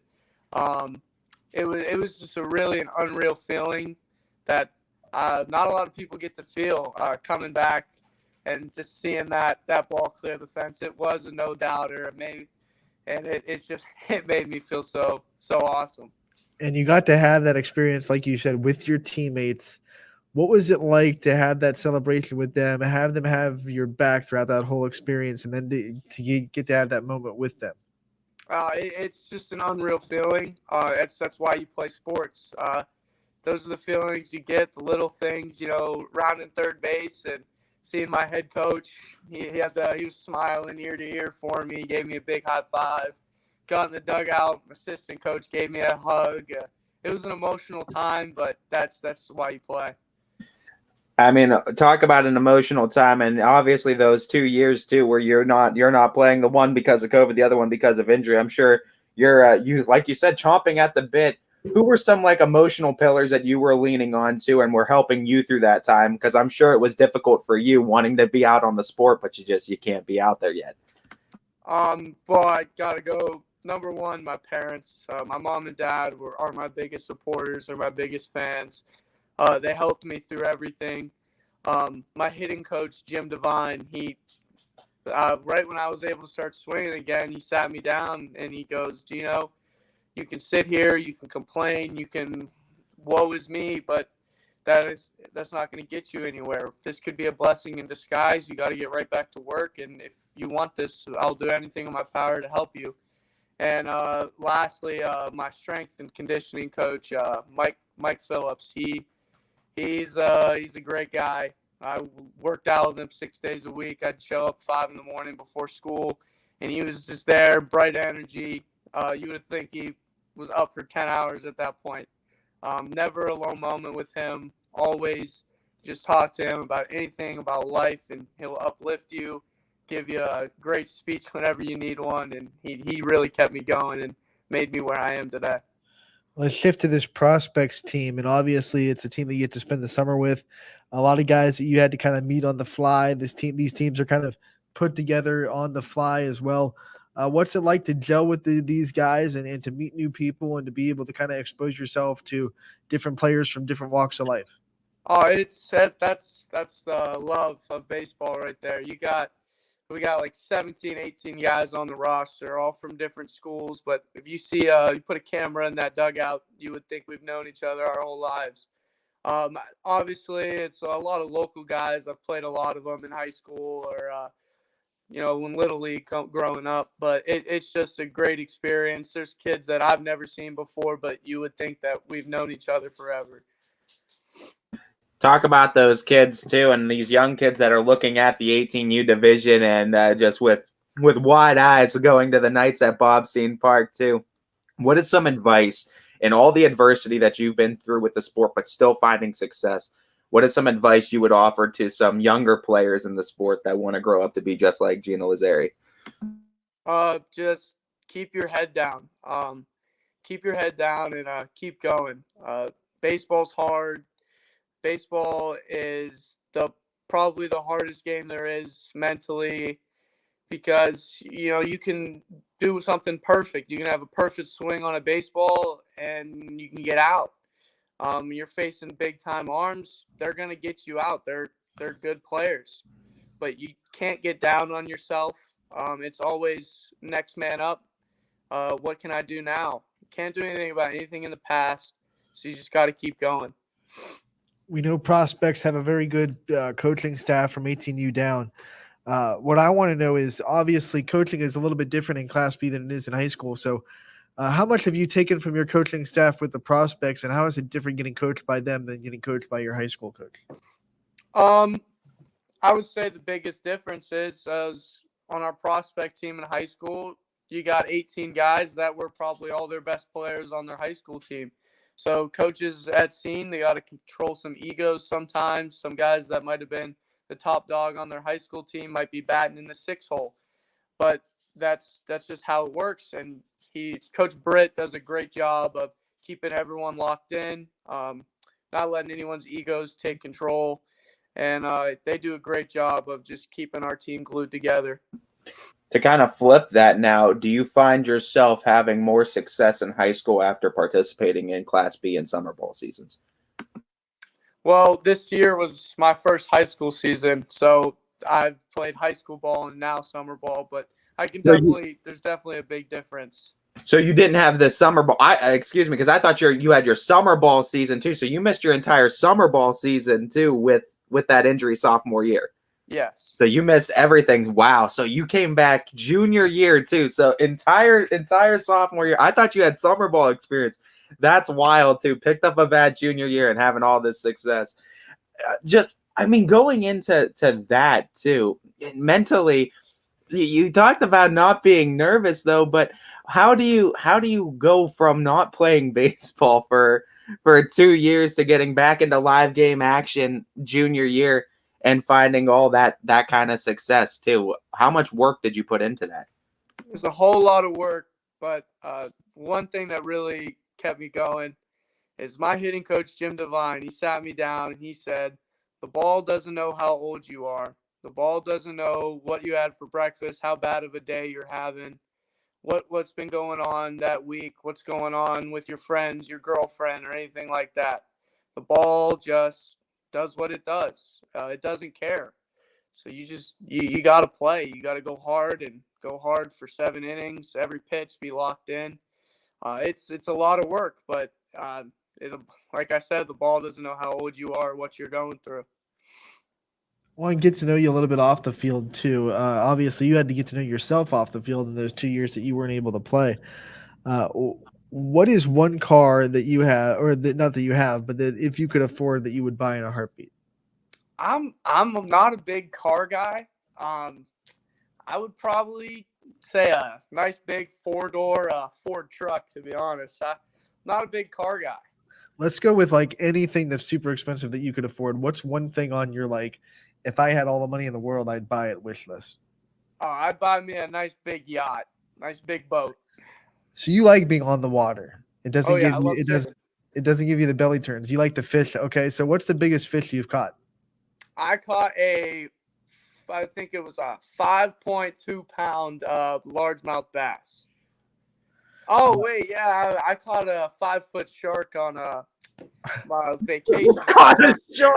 How do you forget about that? Yeah, he caught a shark. Yeah.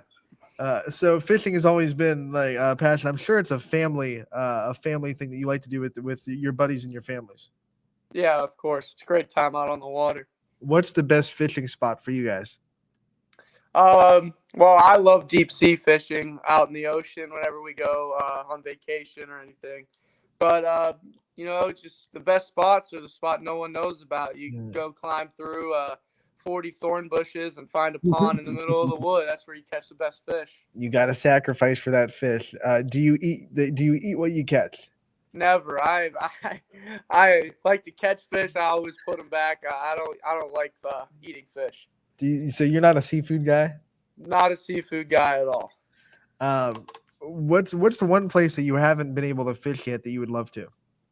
Probably in the Florida Keys. There's some very colorful fish down there that I would like to give a chance to try and catch.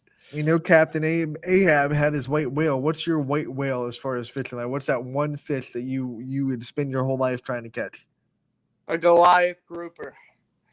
He had that on spot too. Like, he knew it. Oh yeah. if we were able to like take away technology and just kind of put you in the dark ages, what are some things that you would do to entertain yourself, in an everyday situation? I don't know. Maybe throw a rock at a tree.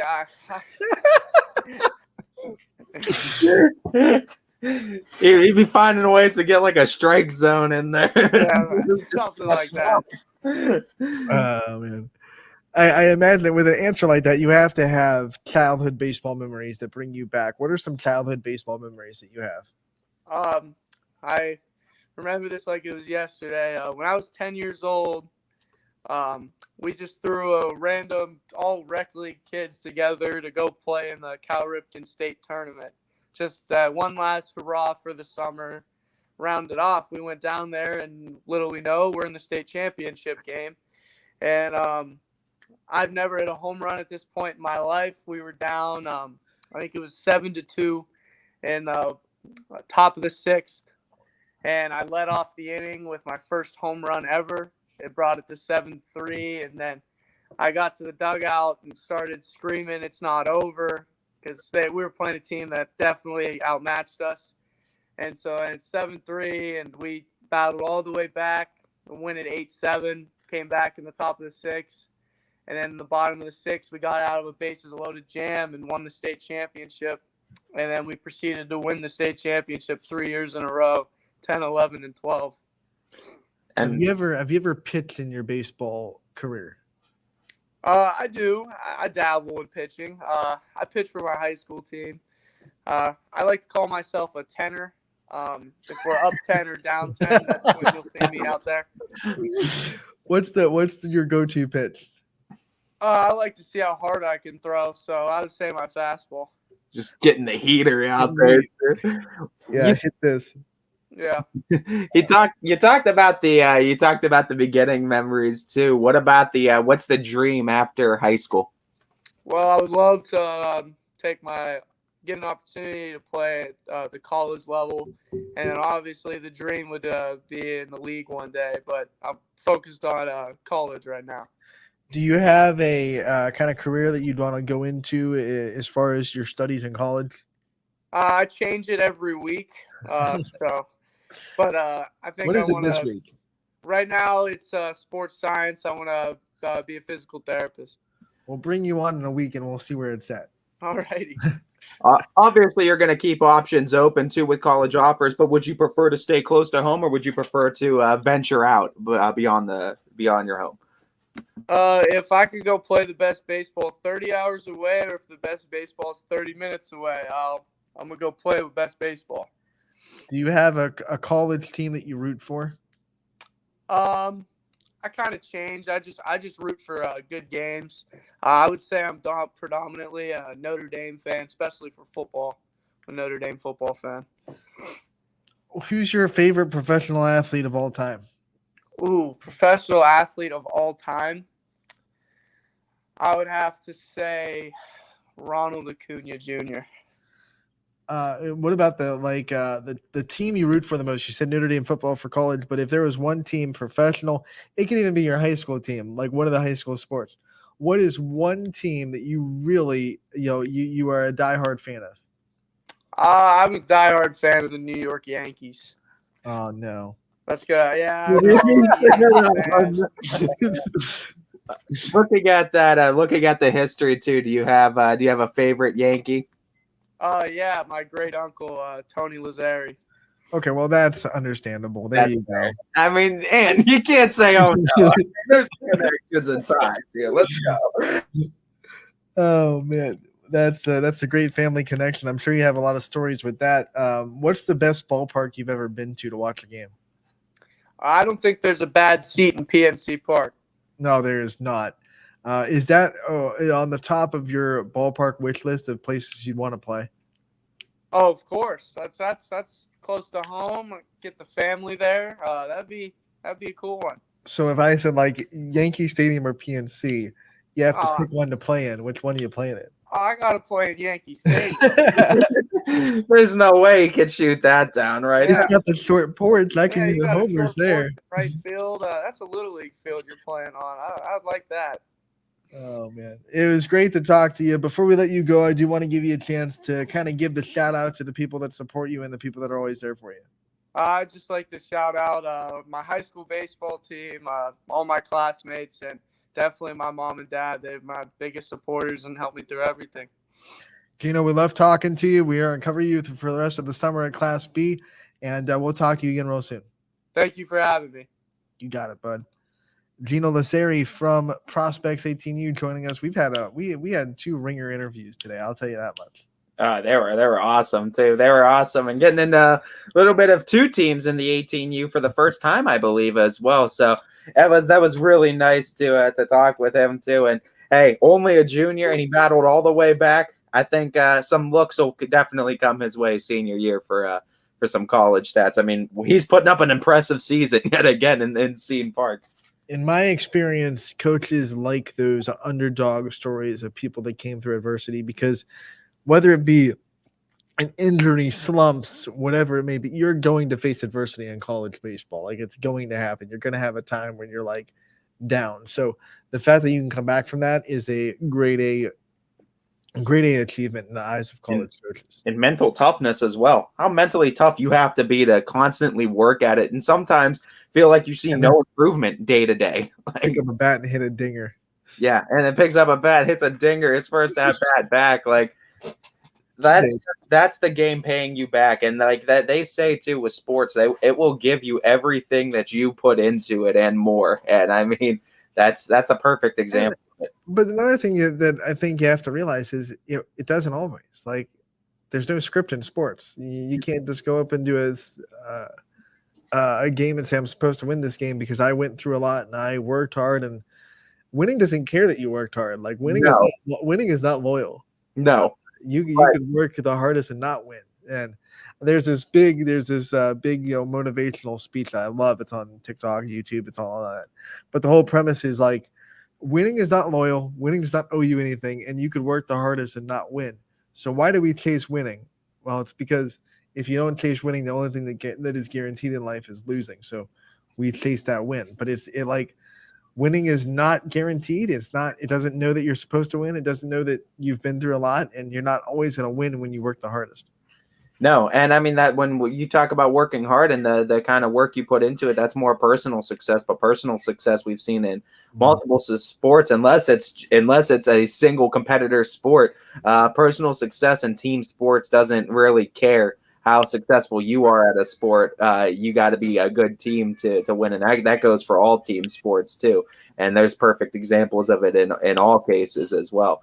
But yeah, as far as the work you put into it, you'll find that personal success. If you and him, all those times, all those nights in the cages and all those swings that he took and all those nights of feeling like there might be no progress in the swing, and all paid off and came to fruition where he was able to start finding success to it at a very high level of baseball. This is something I try to drive home with the people I coach. How you define success describes how you whether that statement is true or not, because you could define success as I'm going to go 4 for 4 on this day, or I'm not successful. Well, that's not always like, if you're going to define success by that, then you're going to find yourself, down in the dumps because you didn't reach that standard, because going 4 for 4 is not that common in this sport. So you got to make sure you're defining success the right way.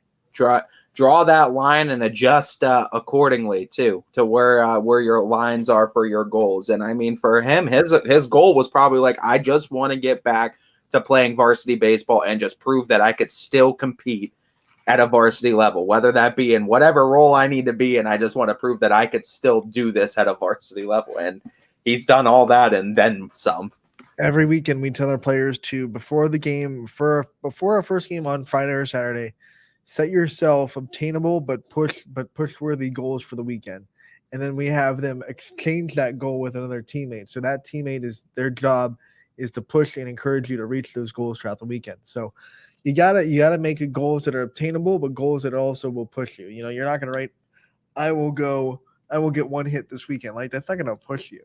You have to make obtainable goals that are realistic for yourself, but also that will push you. I think a lot of young athletes, whether it be in baseball, softball, whatever sport, struggle with setting goals that are obtainable but also push yourself. And we try to drive that home, and that's what we're talking about here at Running Point. Yeah, and sometimes you'll set those goals that are unrealistic, but right. Sometimes though, it's not even that they're unrealistic. They're realistic, but you got to take it in chunks. You're trying to eat like the whole pie rather everything's than real. Like everything's realistic. You could go 12 for 13 on a weekend. It could happen. But if that's like your main goal and you're going to define your weekend by whether or not I went 12 for 13. Yeah. Or say like you want to go in and say this season I want to bat 400. Right. Well, let's start off with, okay, let's go 1 for 3 on a day first. Let's get a hit this week. Let's start off with going 300 for a week or so too. Let's work to that as well. Small victories are important, especially in baseball, softball. You need to, for mental purposes. You need mental victories, because if anyone could say they could take that much mental failure and then adding extra mental failure because you're setting unattainable goals, so then that's just all weighing on you. Like, if you say that's not weighing on you, athletes are lying too. You got to set those small wins so you can have those endorphins flood your brain too. You need to be reminded too that you can still have success in this sport, because it'll have some low valleys as well as high peaks. And that concludes our TED Talk. Yeah, I mean, there you go, and bringing out his coaching method too. I mean, you've been doing a great job, and I've loved seeing what you're doing with that Steel Valley Storm, and just a lot of great personalities. It seems like we're booking it. You know, we're having successful weekends after successful weekends. But like I just said, we don't define a weekend based on whether or not we won the tournament. Like, you know, we're going into these tournaments with 18 teams. It's hard to win that tournament, so we don't define it by how far we went on bracket play. We define it by how much that we made our goals. We won our goals, and this weekend I think. More of our girls than not reach their weekend goals, which in my mind, no matter what we did on Sunday, that's a win. That's a win for the weekend. So, huge. We'll talk a little bit more about what the Steel Valley Storm did this weekend, what the Scrappers are doing. They're home all week, so we'll give you an update on how they're doing, how they did last week on their road trip, and a lot more on Running Point. Next, brought to you by Greenwood Chevrolet in Austintown. It's a new year at Acura of Boardman and Boardman Mitsubishi, with huge savings on over 350 fully inspected vehicles. We have cars, trucks, SUVs, minivans, and work vehicles. We don't have it, our team will find it. We aim for 100% credit approval with payments as low as $99 per month. And as always, we'll pay top dollar for your trade. For a great vehicle and a great experience, come see why everyone is stopping by at Acura of Boardman and Boardman Mitsubishi. You're not waiting to see what the world has in store for you. It's more about what you have in store for the world. All you need is the opportunity. All you need are the resources of a large university and the advantages of a personalized academic setting, where you can experience new worlds in the arts and sciences, business, and education, and make them your own. We are where you shape your future. We are Youngstown State University, and proud. You know, being able to have success on the football field and the basketball court and just every aspect of, you know, my sports career is now documented. And one of the greatest things about high school sports is to be able to talk about it for the rest of your life and to look back on the days with my buddies whenever we had some battles, whether it was with, you know, our rival or just another game. And I could go back and look at it and, you know, not only myself, but my family members, my teammates, and it's something that will last a lifetime. My name is Parker Sherry, and my sports network is your sports network. It's storm season. I think we're under the gun for some heavy storms over the next couple of hours. And Storm Tracker 21 is ready. This is probably the one we're keeping a closer eye on. On air. And locally, we're going to have a lot of eyes on our area. Online. All right, let's talk high-risk futurecast and the timing of this weather. On social media and on our app. Notice we'll have scattered showers on Thursday. Stay ready with Storm Tracker 21. The severe weather threat now through around sunset this evening.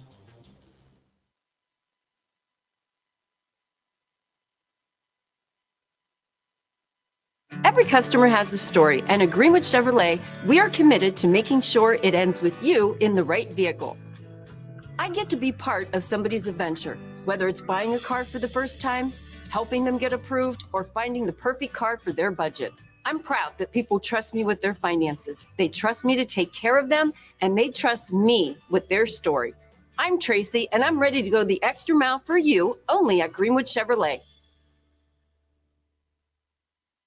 We are Kent State in the Valley. Start and finish one of more than 25 bachelor's or associate degree programs, or start one of Kent State's 280 majors. With low tuition, public, and plenty of scholarship opportunities, we will help you maximize your education and minimize student debt. Enjoy the benefits of a smaller campus with all the opportunities of a large university. Save money, stay close to home. Apply today by visiting kent.edu/Trumbull. WRS Wealth Advisors is the area's premier wealth and retirement specialist.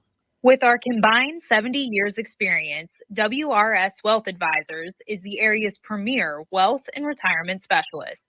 Call 330-965-0370 to learn more about our individual and corporate financial planning services, or visit wrswealth.com. Good luck, athletes. Quality, customer service, and integrity. Those are the 4 words that have driven our success since 1957 at Joe Dickey Electric. Joe Dickey Electric is one Mahoning Valley landmark business that stays current with the requirements of our customers. Family owned and managed, we are an electrical contractor and energy solutions provider. Every member of our team adds to his or her skill set through ongoing training. Residential, commercial, industrial, automotive, and more. We keep ahead of the needs of our customers with a fleet of more than 50 vehicles and 24/7 emergency service, so you're never left in the dark.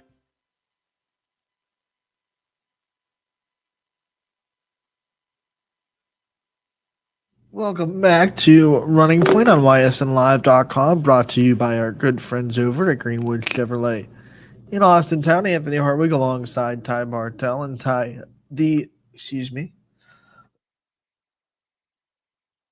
Sorry about that. The Mahoning Valley Scrappers are back home this week, and they're coming off a tough weekend where they lost their first series of the year, getting swept by Williamsport in all 3 games over the weekend. And that because of that, you look at the draft league standings, and the Scrappers are now tied with Williamsport at the top, both teams sitting at 10-5, and the Scrappers have 3 with Trenton and then 3 with Williamsport this week at home. So a big week for the Scrappers. Yeah, trying to bounce back after suffering a couple of defeats now. And I mean, this is going to be interesting because now this is the part that builds character, right? Yeah, you were riding high on some win streaks. Now you got to drop a couple. And now how do you bounce back? That's going to be the biggest question for Mahoning Valley. Trenton is tied for second, I guess you would say, with 2 teams tied at first. They are sitting at 7 wins and 8 losses on the season. They are tied with Frederick right there at 7 and 8 for both. And then obviously the Scrappers 10-5 and Williamsport 10-5 as well. So Scrappers with 3 against Trenton this week, starting tonight, Monday, Tuesday, Wednesday, and then Thursday, Friday, Saturday, 3 with Williamsport. Those are going to be big games too, and it's always game 1 in those series, right? And you're going to have home crowd behind you for some big games too. We talked about this week starting a huge week promotionally too for Mahoning Valley. So yeah, all hands on deck, right? It's going to be a fun week here there for Scrappers.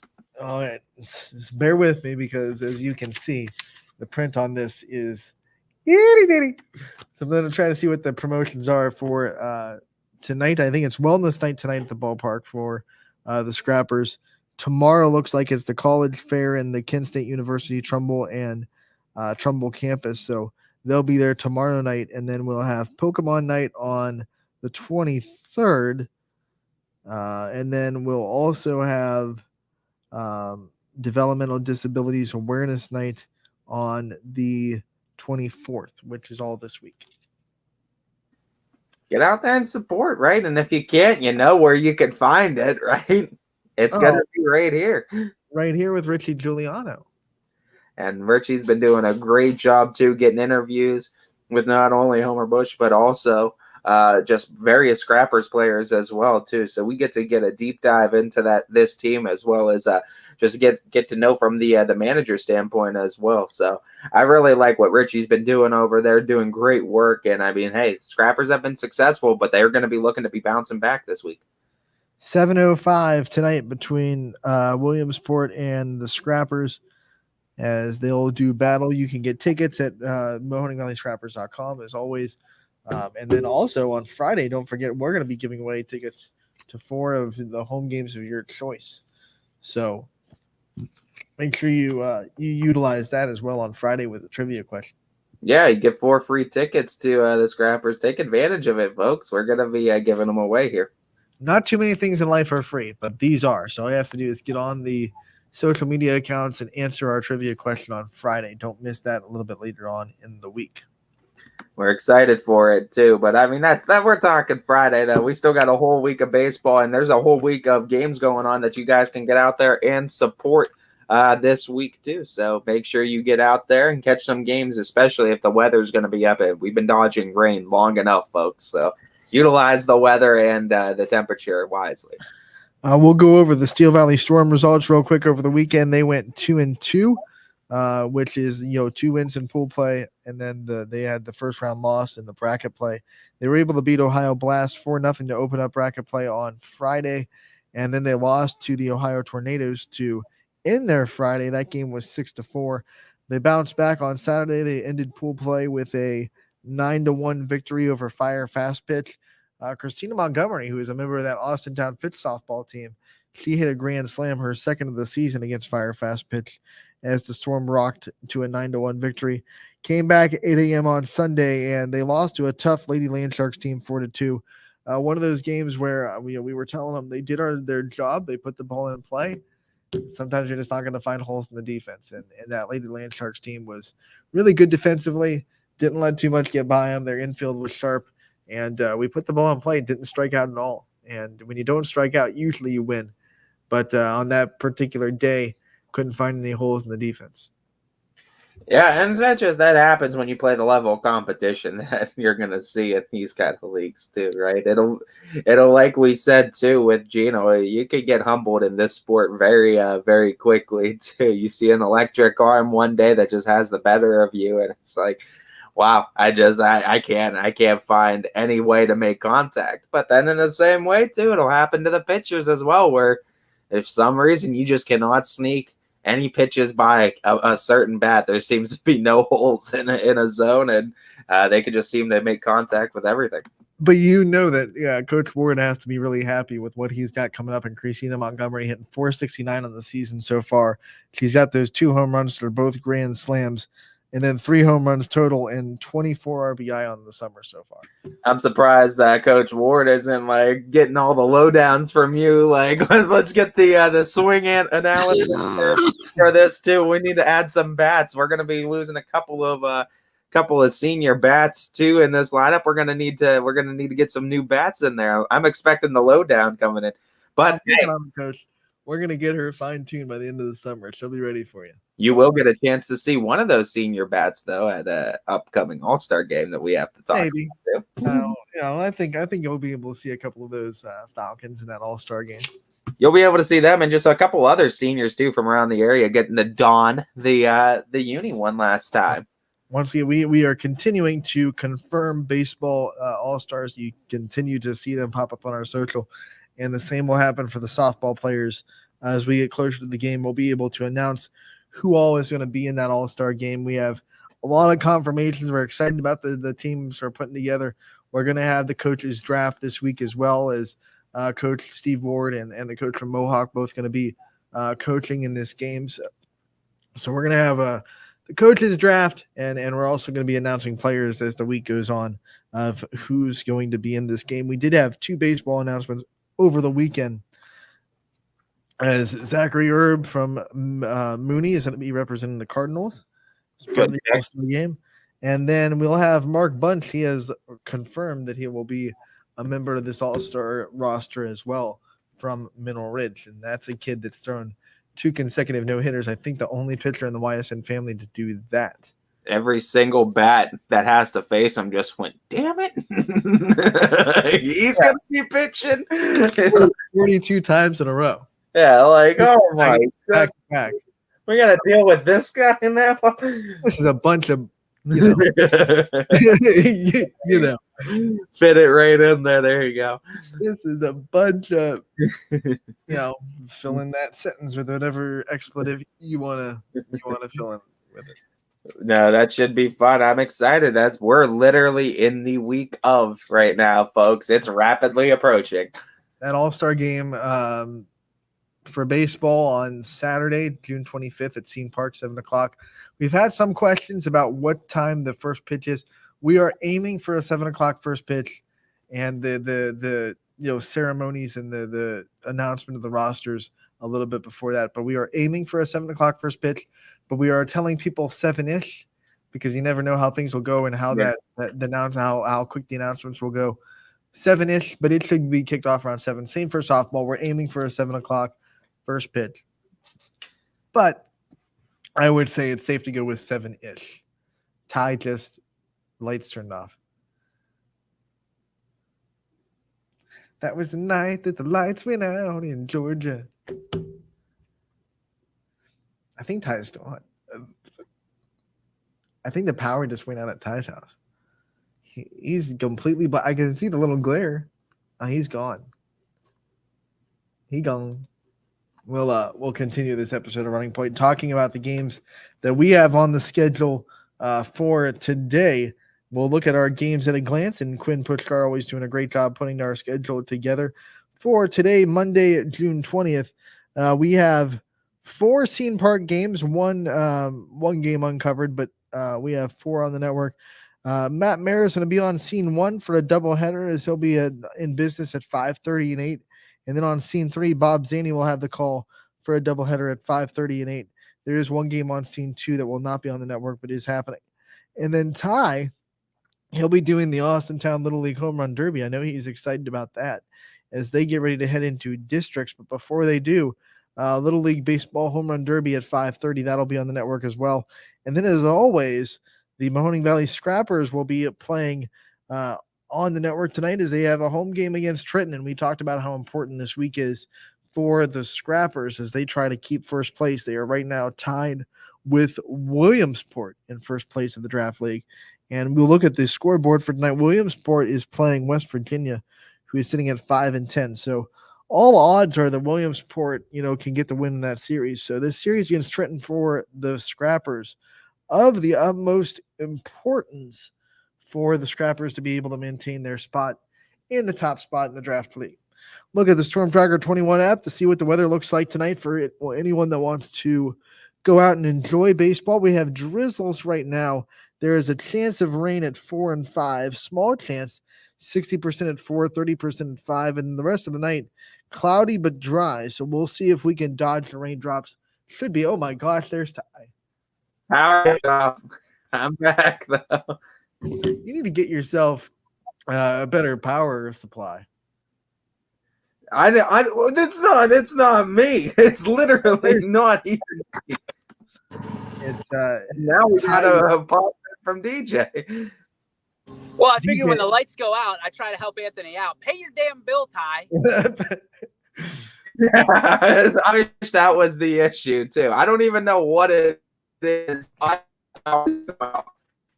on, we don't want to hold people up.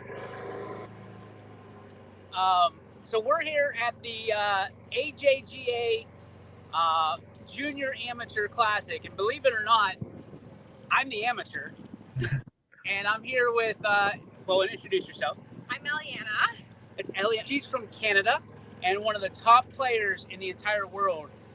Brian Tolnar has done an excellent job with his team.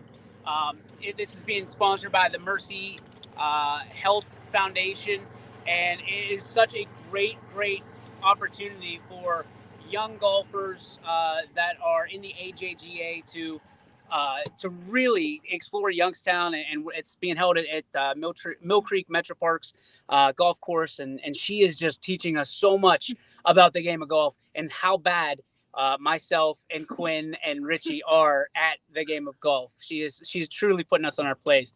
So we saw that you had a little bit of a fillers and needing it, so we wanted to pop on real quick.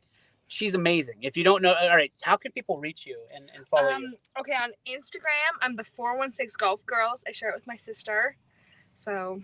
All right, so there's Insta. You don't do Twitter or anything? No. Okay, just Instagram. All right, so for the 416 Golf Girls, you need to follow her. YSN Nation, follow her. She is amazing. She's going to be signing autographs later for us because we're going to proudly display all this stuff at HQ. So just a thank you to all the golfers. And I think over $2 million have come into our community because of this event. So a great thank you to, again, Mill Creek Golf Course, the golfers from all over the world. There's 3 different countries represented here. And of course, we got Canfield represented as well. What's up, man? Hey, Rich, how you doing? We're not hitting too many fairways. He's today. not good. He's not good well, buddy. So there was no good ending to that sentence, that question. So, we're proud to be a part of this, and obviously our partnership with Mill Creek and just watching these amazing golfers and what they do. We'll have interviews with her later on today, and we'll sit down and get a little more detailed because it's not just golf, Aunt. She does tennis, Muay Thai, track. She does it all at a very high level, like not stuff that we're used to. And she's teaching us about Canadian culture as well. Apparently in Canada, high school sports, not exactly a priority. So she's enamored with how much we put into the high school sports. I feel like we had a chance to talk to an exchange student this year in basketball. They said the same thing. It's more club sports over in Europe. So it's maybe the same way in Canada. I'm guessing that more travel club sports and high school sports kind of pushed off to the wayside. Well, we're going to let her get out of here because she's got to go drain a putt from about 10 feet away because she's an ace. So, but we wanted to pop on real quick and help you out with it for a couple minutes while Ty pays his electric bill. Thank you, DJ. There he is. We're all good. We're all good. They're back Thanks, on. DJ. Have fun, bud. All right. See you guys. All right. We're back on. Ty, while you were gone, we went over the schedule for tonight. Yeah. 4 Class B games. And you're doing the home run derby. I'll let you talk about that real quick before we get out of here. No, I'm excited about it too. Getting to see some future sluggers that we're going to be seeing up through the Austintown ranks. I'm always excited too because I feel like this is going to be high energy too, and I'm a little bit high strung too. I had a coffee already in me. We're going to get another one in me too, so it's going to be an exciting one tonight for sure. Coffee, we got the power back, so you got electricity back. Yeah, I'm electric all the way around too. Oh my gosh, it would not be a show without Ty losing power in it. In the middle of it, you get to see what I have to deal with now for some reason the last month and a half. Because some reason, pay your bill, man. I really wish that was the simple. We're gonna have Ohio Edison pop into Running Point one day. It should. I want some answers. Is what I want. Is why this keeps going off all the time. They're gonna force in their way into the show and be like, Ty Bartel, you have not paid your bill in 3 months. We are coming for you. Oh man! But now I kicked back on live on the show too. But we're back. We're good. And no, good interviews though today. First, I thought you went totally black, like you were having screen troubles. But then I saw the little glare, like the light was still a little glare on that prison wall behind you, and I was like, "Wait, Tyson's got the lights off." No, the light came from the laptop screen. Yeah. That's what that light is that you see. The glare is. Yeah, I saw the glare, and I was like, "Ty's lights just went off. He must have the power issue." Yeah, yep. Just the glare is the only thing that keeps it on too when the power's out. But I do have backup plans though to be able to try to continue when the power goes out. Crazy. So we'll hopefully have that power for tomorrow. We're gonna take a 22-hour break. We'll be back tomorrow from 12 to 2. Casual Sports Podcast coming up next from 2 to 3.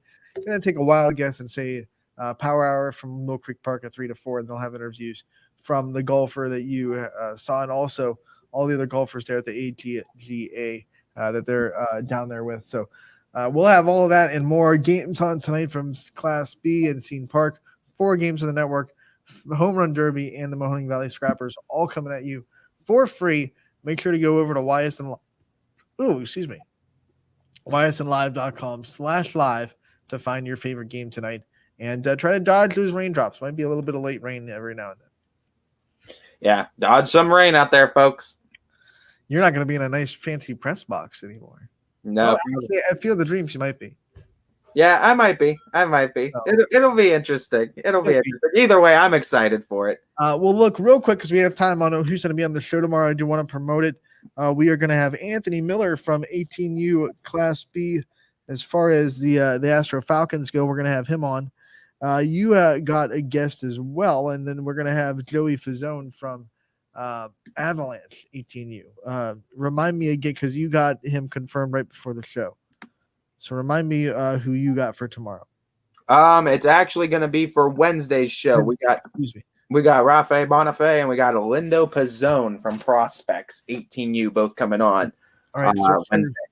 For tomorrow, we have Joey Fizzone from Avalanche 18U at 1 o'clock, and then at 1:15 right behind him, Anthony Miller from Astro Falcons 18U. So we'll have another show like today where we're mixing up every team with the 18U, and we're mixing up teams. We're going to have 2 more Class B interviews tomorrow, 12 to 2. Join us. This is Running Point, brought to you by Greenwood